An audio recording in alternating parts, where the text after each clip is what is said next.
قال المصنف رحمه الله ونفعنا وبعلومه في الدارين الآن قال الباب العشرون في آداب المعيشة وأخلاق النبوة بيان آدابه صلى الله عليه وسلم. Kemarin kita sudah membahas tentang perkara amar ma'ruf nahi munkar yang berkaitan dengan menyeru kepada kebaikan dan juga menyeru untuk meninggalkan kemungkaran dan beberapa tahap yang harus dikerjakan di dalam amar ma'ruf dan nahi munkar. Itu di bab ke-19. Sekarang masuk ke bab yang ke-20 yang berkaitan dengan kehidupan baginda Nabi sallallahu alaihi wasallam sehari-hari. Ketahuilah pada intinya mempelajari ilmu tazkiyatun nufus atau tasawuf itu tidak akan pernah lepas daripada meniru akhlak Nabi sallallahu alaihi wasallam. Jadi tasawuf ini bukan hanya sekadar memutar tasbih. Tasawuf ini bukan hanya sekadar melafazkan zikir. Akan tetapi tasawuf ini adalah meneladani akhlak Nabi sallallahu alaihi wasallam. Karena sumber daripada ilmu tasawuf, imam daripada ilmu tasawuf dan kiblat daripada ilmu tasawuf adalah Nabi kita Muhammad sallallahu alaihi wasallam. Karena tujuan Nabi kita Muhammad diutus ke muka bumi ini adalah untuk mensucikan keadaan kita semua. Sebagaimana yang difirmankan oleh Allah Subhanahu wa taala di dalam Al-Qur'an, apa kata Allah Subhanahu wa taala? Wa yu'allimuhumul kitaba wal hikmah wa yuzakkihim. Dia adalah rasul yang diutus oleh Allah untuk mengajarkan kita apa yang diturunkan kepadanya dan apa hikmah di dalamnya, dan begitu juga wa yuzakkihim, mensucikan keadaan kita. Jadi muarah atau kiblat mensucikan diri ini adalah dengan meneladani Nabi kita Muhammad sallallahu alaihi wasallam. Bagaimana keadaan Nabi di dalam rumah, bagaimana keadaan Nabi di luar rumah, bagaimana Nabi bermuamalah kepada tetangga, bahkan bagaimana Nabi sallallahu alaihi wasallam bermuamalah kepada musuh-musuh beliau. Dan semuanya itu terangkum di dalam biografi Nabi kita Muhammad sallallahu alaihi wasallam. Di antaranya adalah i'lam annahu kana katsirat dhara'ah wal ibtihal. Ketahuilah, kata Imam Ghazali, sesungguhnya Nabi kita Muhammad sallallahu alaihi wasallam itu senantiasa merendahkan diri, wal ibtihal, dan memohon kepada Allah. Artinya di sini, di samping Nabi kita Muhammad itu merendahkan diri, Nabi sallallahu alaihi wasallam senantiasa memohon kepada Allah agar dikaruniakan sifat yang senantiasa rendah diri. Karena terkadang kita barangkali cukup dengan merasa kalau kita ini rendah diri tanpa meminta kepada Allah agar dijadikan kita ini termasuk orang-orang yang merendahkan diri. Karena ada orang yang merasa rendah diri tapi oleh Allah tidak dimasukkan ke dalam golongan orang yang merendahkan diri. Kenapa? Karena rendah diri itu adalah menurut versinya, bukan menurut kehendak Allah Subhanahu wa taala. Yang dimaksud di sini adalah merendahkan diri sebagaimana yang diharapkan oleh Allah Subhanahu wa taala. Banyak orang yang mengaku tawadhu tapi pada hakikatnya bukan tawadhu. Banyak orang yang mengaku sebagai ahli ibadah tetapi tidak digolongkan oleh Allah sebagai ahli ibadah. Mari kita belajar kepada Nabi Allah Sulaiman. Nabi Allah Sulaiman itu di dalam doanya yang populer yang kita baca di dalam Al-Quran, apa kata Allah Subhanahu wa taala? Rabbi auzi'ni an ashkura ni'mataka lati an'amta alayya wa ala walidayya. Ya Allah, ajarkan aku agar senantiasa bersyukur kepadamu. Ya, kalau Nabi Sulaiman saja minta kepada Allah agar diajarkan bagaimana cara bersyukur, apalagi kita yang bukan level seorang nabi.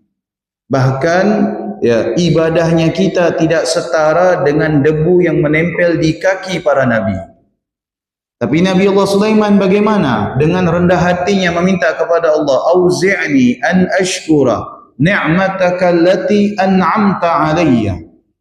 Ajarkan aku, ya, berikan petunjuk kepadaku bagaimana caranya agar bisa bersyukur kepadamu terhadap apa yang engkau karuniakan kepadaku. Ya, di sini Nabi Allah Sulaiman meminta kepada Allah agar diberikan petunjuk bagaimana cara bersyukur. Begitu juga kita. Kalau kita ingin punya sikap rendah hati, minta petunjuk kepada Allah. Ya Allah, berikan petunjuk kepadaku agar aku termasuk orang-orang yang rendah hati. Karena terkadang ada orang rendah zahirnya namun tidak rendah batinnya. Ada orang yang merasa rendah diri tetapi hakikatnya dia itu tinggi hati. Nauzubillah. Di sini Imam Ghazali mengatakan bahwasanya bagaimana Nabi saja, Nabi kita Muhammad, katsirud dharra'ah wal ibtihal. Ya, Nabi kita Muhammad itu merendahkan dirinya. Di samping itu juga memohon kepada Allah agar senantiasa dijadikan orang yang rendah diri atau rendah hati. Daiman yas'alullahu ta'ala ayyuhsinahu bimahasinil adab. Senantiasa Nabi kita Muhammad memohon kepada Allah agar dikaruniakan sebaik-baik budi pekerti. Wa ayyuzayyinahu bimakarimil akhlaq, dan memohon kepada Allah agar senantiasa dikaruniakan atau dihiasi dengan akhlak yang baik. Fakana sallallahu alaihi wasallam, Nabi kita Muhammad setiap kali berdoa memohon kepada Allah, di antaranya adalah Allahumma hassin khuluqi wa khalqi. Ini biasanya doa yang kita baca ketika kita berdiri di depan cermin. Berdiri di depan cermin, baik laki-laki maupun perempuan. Kapanpun kalau kita bercermin, disunnahkan membaca doa ini. Untuk apa? Agar Allah memperindah akhlak kita sebagaimana memperindah fisik kita. Kadangkala kita ni lupa, luput atau lalai. Saking indahnya, saking kagumnya kita kepada fisik kita, lupa minta kepada Allah agar diperindah juga akhlak kita. Ya, karena seringkali kita ini memohon kepada Allah hanya keindahan secara fisik.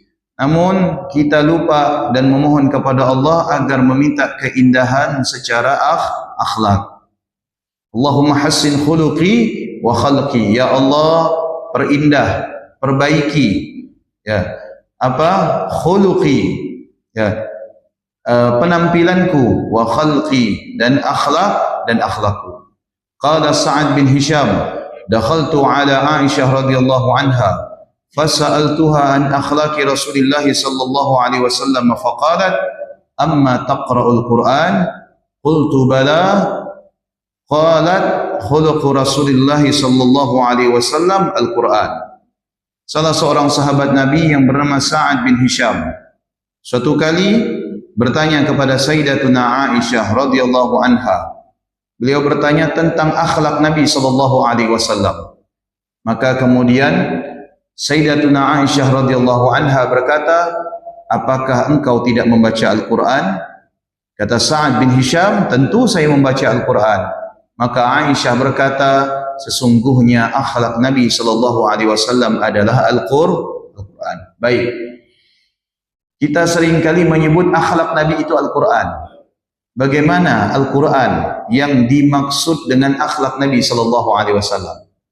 Dari mulai Al-Fatihah sampai An-Nas, 1014 surah, 6666 ayat. Ya. Begitu banyak huruf di dalam Al-Quran. Begitu banyak kalimat di dalam Al-Quran.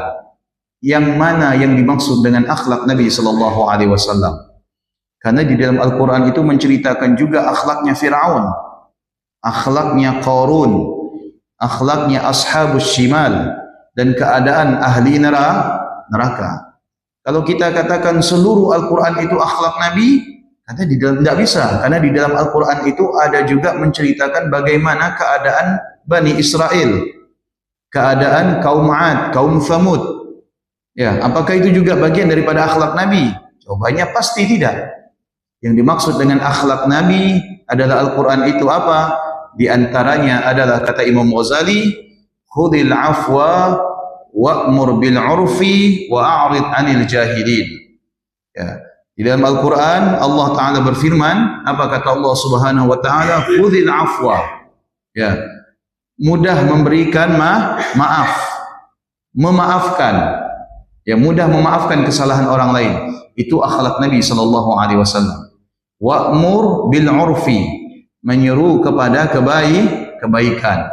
Wa'arid anil jahilin, berpaling dari orang-orang jahil. Berpaling di sini artinya berpaling dari agama mereka, berpaling dari ajaran mereka, berpaling dari keyakinan mereka.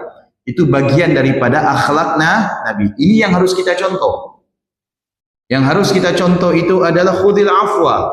Kalau kita mau meneladani Nabi sallallahu alaihi wasallam, khudil afwa, mudah memaafkan kesalahan orang lain. Ya, tidak boleh pakai pakal jak kau ni. Ya, pakal jak kau ni teman, pakal jak keluarga, aku maafkan. Kalau bukan tak ada aku maafkan. Tidak ada pula dalam Al-Quran tu mengatakan kalau keluarga maafkan, kalau bukan keluarga jangan maafkan. Betul tidak? Tidak pakai pakal tidak pakai pakal-pakalan, maafkan. Siapapun, baik tetangga, teman, atau bahkan orang yang tidak kenal. Ya, mudah memaafkan kesalahan orang lain. Sebagaimana kita berharap mudah untuk dimaafkan oleh orang lain, juga orang lain berharap mudah dimaafkan oleh kita. Sama. Ya. Kalau misalkan kita ini sulit memaafkan kesalahan orang lain, maka kita akan mendapatkan balasan yang sama. Sulit juga untuk mendapatkan maaf daripada orang lain. Kemudian wa'mur bil urfi, senantiasa menyeru kepada kebaikan. Wa'arid anil jahilin, berpaling daripada cara orang-orang jahiliyah. Cara orang-orang jahiliyah jangan kita ikuti. Kalau kita mengikuti cara orang-orang jahiliyah, niscaya kita ini belum bisa mengamalkan isi Al-Quran. Ya. Dan tentunya kita ini dituntut untuk mengamalkan isi Al-Quran. Karena Al-Quran itu akan memberikan syafaat bukan hanya kepada para pembaca, terlebih kepada orang yang membaca juga mengamalkan Al-Quran. Wa kam min qari'in Quran wal Quran yal'anu. Betapa banyak orang yang membaca Al-Quran sedangkan Al-Quran itu melaknatnya. Hanya Al-Quran itu sebatas dibaca kemudian disimpan, dibaca kemudian disimpan. Bukan itu maksud tujuan Al-Quran diturunkan. Tapi maksud tujuan Al-Quran itu diturunkan adalah untuk apa? Bukan saja dibaca akan tetapi juga diamalkan. Begitulah cara kita meneladani akhlak Nabi sallallahu alaihi wasallam. Wa'arid anil jahilin. Jangan mudah, jangan tertipu, jangan ikut-ikutan perangai, akhlak, tren, metode, apa-apa yang dilancarkan atau dilakukan oleh orang-orang jahil. Jahil di sini adalah mereka yang minim akan akidah. Ini kita lihat kemarin hari Kamis sore. Kita semua tahu, ya, saya yakin semua umat Islam tahu, Kamis sore kita akan melepas setahun yang lalu dan akan menyambut setahun yang akan datang, yaitu tentunya tahun baru Hijriyah. Ya, itu kita lihat Bapak Ibu, ya Allah, ya, mendekati waktu maghrib yang semestinya kita itu memanfaatkan waktu untuk membaca doa. Sebagian saudara-saudara kita juga melakukan hal-hal yang melalaikan mereka kepada Allah. Padahal kalau kita tanya satu persatu apa yang mereka inginkan di tahun yang baru, yang mereka inginkan di tahun baru kesuksesan, kemudahan, keberhasilan, betul tidak? Pasti semuanya menginginkan itu. Tidak ada orang yang berharap di tahun baru ini apes, ya, atau barangkali mohon maaf bahasa Melayunya suwe, ya tidak? Tidak ada. Semua berharap keberhasilan, kemuliaan, ya, kesuksesan, keberuntungan. Tapi kenapa anda tidak memohon kesuksesan itu dengan doa? Kenapa anda tidak memohon kepada Allah keberhasilan itu dengan doa? Di waktu yang mulia, malam Jumat, ya, di sebaik-baik waktu, kenapa anda tidak memohon kepada Allah di sebaik-baik tempat, yaitu rumah Allah Subhanahu wa taala? Tidak sedikit kita dapatkan, mohon maaf, sebagian umat Islam itu menghabiskan waktunya di saat itu, ya, dengan apa? Dengan melakukan hal-hal di luar ibadah. Ya, mereka jogging, ngumpul di pinggir jalan dan lain sebagainya. Kalau kita persentasekan, lebih banyak yang beribadah atau yang tidak beribadah, Bapak Ibu? Hah? Lebih banyak yang beribadah atau tidak beribadah? Lebih banyak yang tidak beribadah. Kalau semacam ini, kata Al-Imam Asy-Sya'rani, ya, Imam Sya'rani mengatakan, ya, bahwasanya jangan kalian sibukkan, ya, mulut kalian dengan mencaci para pemimpin, karena sesungguhnya Allah akan mengirim ujian buat kalian melalui pemimpin yang zalim selama kalian tidak pernah taat kepada Allah. Kita jangan nyalahkan pemimpin, karena yang salah itu kita sendiri. Ya, Allah akan mengutus pemimpin yang adil manakala rakyatnya itu beriman dan bertakwa kepada Allah. Dan kalau masyarakatnya tidak beriman dan tidak bertakwa kepada Allah, lebih banyak yang tidak beriman dan bertakwa, jangan berharap Allah akan memberikan pemimpin yang adil. Ya. Makanya dikatakan oleh Al-Imam Malik bin Dinar, wala tushghilu alsinatakum bisabbil muluk. Jangan kalian menyibukkan lidah kalian, mulut kalian dengan mencaci maki, dengan menyumpah para pemimpin kalian. Walakin tubu ilallah, akan tetapi kata Imam Malik bin Dinar, bertaubatlah kalian kepada Allah Subhanahu wa taala, a'tifu alaikum, maka aku akan melembutkan hati mereka. Ya. Kenapa Imam Malik bin Dinar sampai mengatakan demikian? Kata Imam Malik bin Dinar bahwasanya qulubul muluk biyadi. Di dalam kitab Taurat beliau mengutip bahwasanya hati para pemimpin itu